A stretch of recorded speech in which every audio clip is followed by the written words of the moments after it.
It's my honor to introduce Tera Long. She is a disability advocate and a proponent of Medicare for all. Please welcome Tera. Hi, thank you so much for having me tonight. It's a huge honor to be part of this discussion. I'm going to tell you a little bit about my medical journey and what I witnessed along the way, and the social injustices that I saw in the medical, and also just I've documented the medical journey as well so that we can see what the hard numbers is that somebody like me is paying. And so I consider myself a best case scenario. I'm married. My husband has been employed, is employed. We have Blue Cross Blue Shield. We've always had Blue Cross Blue Shield. And in 2007, November 17th, I got a lesion on my breast and went to the ER. Okay. Potentially in 2017, from November to December, that is a $7,400 bill because that was my deductible. And then it started over January 1st. Okay. January 1st, by January 30th, 2018, I had maxed out another $7,400 deductible. The doctors told me to go to, the doctors weren't yielding results, meaning they couldn't give me a diagnosis. So they sent me as for a second opinion to Duke Cancer Institute. And I went to the Duke Cancer Institute. They said, you need an MRI. And I said, okay. And she said, well, let me tell you, if you can't come up with the cash for an MRI, we don't want you to come. You need to pay cash for the MRI up front. And it could cost $5,000, but if you've met your deductible, you'll have to bring the remainder of what you owe on your deductible. But the cost of an MRI is $5,000, and we'll call you the night before and tell you how much you need to bring. So the night before, 24 hours before the MRI, which by the way is a life-saving procedure, okay, I was told to come up with, let's see if you can see this, $2,536.92 after having about 14,000, what's 400 plus 400?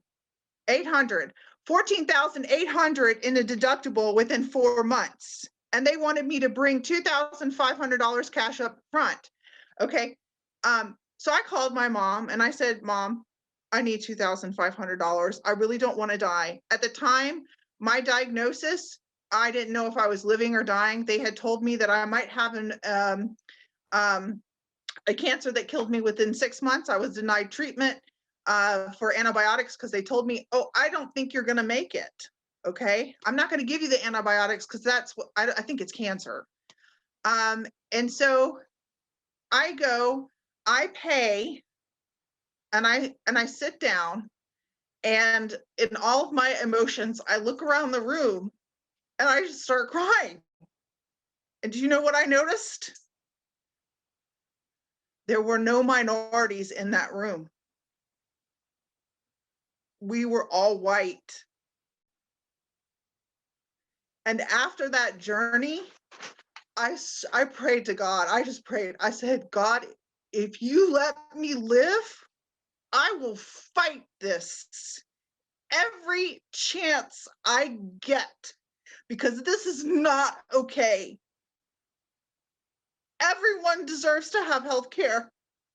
And when you're sick, the only thing you need to worry about is to get better. You don't need to have to call all of your network to beg for your life. You need to heal. And the problem is not the doctors. The doctors are brilliant.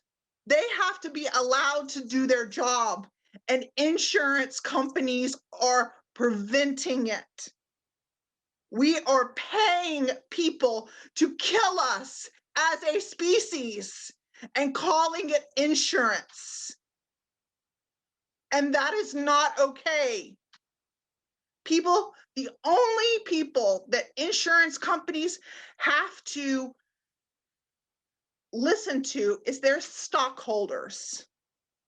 the people that they have to make rich. So by denying people like me and Jade care, they get richer. Just this year, I haven't had a dental cleaning for 2 years because I'm allergic to dental cleaning, to Cavicide. My insurance company, I've had insurance, but I can't go in because I'm allergic to the cleaners. Doctors have written me notes saying, please allow her to see a doctor that does not use Cavicide. So this year I will pay $3,000 out of pocket to get my dental work done because within network, I've got nobody and Doug cannot choose anybody else. Okay. I spend a lot of time in support groups, okay, because I have a rare disease. It's called IgG4 systematic disorder, and it's slowly shutting down my organs, okay? So I have 4 failing organs right now, and I can live a long, productive life if I'm allowed access to healthcare. So I'm in support groups with people like me because we maneuver the world very differently. And my Black friend who has the same, very similar disease, she tells me that when she goes into anaphylactic, the doctors won't do anything about it. And one of the things that we have discussed is that I turn bright pink. Okay, my complexion turns bright pink, and her skin isn't as pinkish. And so she's often told that she's faking it. And I'm like, you're not faking it. If anaphylaxis, you need to get in, you need to get your medicine. And it hurts my heart to hear that story. Some of my counterparts in the support groups, I have a really good friend in an IgG4 support group. She says that I asked her, I said, how do y'all handle it to the American citizens? How do you handle the money? Like, how do you pay $10,000 every single year to stay alive? And an African-American friend said that she's just used to going to, every time she can get a bankruptcy, she goes bankrupt to get rid of the medical bills. And like Jade, she has no credit. And that's how she does it.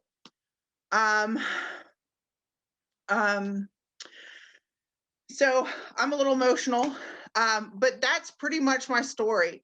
Everybody deserves to have healthcare, and we all need to fight together to get that. I want to say thank you so much, and thank you again to both you and Jade.